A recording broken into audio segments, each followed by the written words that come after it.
A heat wave continued to grip much of Western Europe on Sunday, with high temperatures expected to persist well into next week.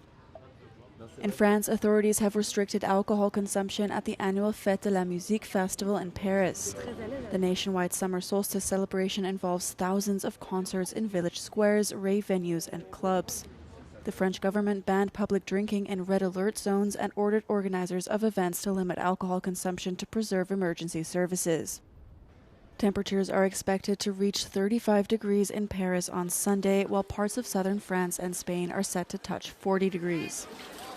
Across Europe, locals and tourists have flocked to parks, canals, and water fountains to seek relief from the heat, with temperatures reaching the upper 30s in Spain, Italy, Germany, and the UK. Human-caused climate change is tied to increasing extreme weather events, and UN Climate Agency projections say the next 5 years should shatter more heat records. A rapid study found that human-caused climate change was responsible for killing about 1,500 people in an unusually early European heatwave last month.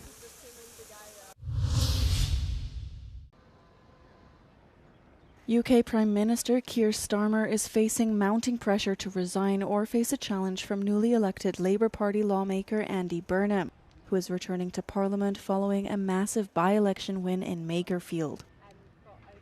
Business Secretary Peter Kyle said on Sunday that Starmer was making time to reflect on the political realities amid media reports that he could announce a timetable for his resignation as soon as Monday. Burnham's win in the Makerfield constituency, nearly doubling Labour's majority, has increased the internal pressure on Starmer to quit, as Burnham has made clear he intends to bid to lead the slumping party.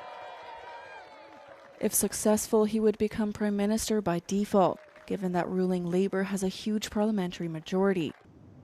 Starmer, who is deeply unpopular with voters according to polling, has so far insisted he will fight any attempt to oust him.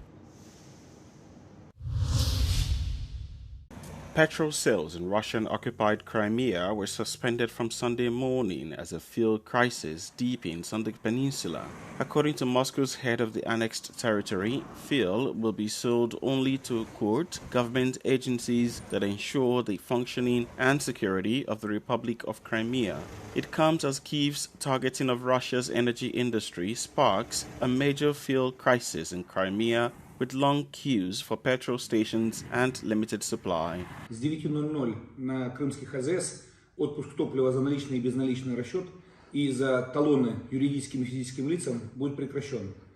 Топливо будет отпускаться только службам, государственным службам, которые обеспечивают жизнедеятельность и безопасность Республики Крым. In recent months, Ukraine has increasingly attacked Russian oil facilities. On Sunday, Ukrainian President Volodymyr Zelensky said his forces had hit facilities on, quote, both sides of the Crimean Bridge, including maritime logistics used to transport oil in the Krasnodar region and an oil depot in temporarily occupied Kerch.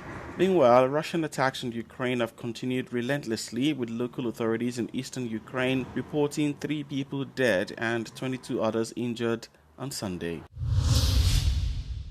4 goals, 3 points, and a statement to the rest of the World Cup. Japan lit up Saturday's action with a commanding 4-0 victory over Tunisia, producing one of the standout performances of the tournament so far. The Samurai Blue were sharp in attack, disciplined in defense, and never looked troubled as they moved closer to the knockout stage, needing at least a point in their next match. In Group E, Germany made it 2 wins from 2, edging Ivory Coast 2-1 in a tightly contested encounter that will leave the Ivorians ruining major chances to seal what would have been a historic win. Thank you. His substitute, Dennis Undav, proved decisive for Germany as the German machines secured qualification to the next round of the tournament.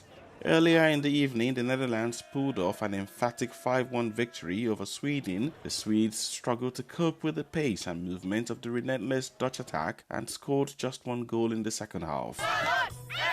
Meanwhile, Ecuador and World Cup debutant Curaçao played out a goalless draw, a result that leaves the qualification hopes of both sides hanging in the balance.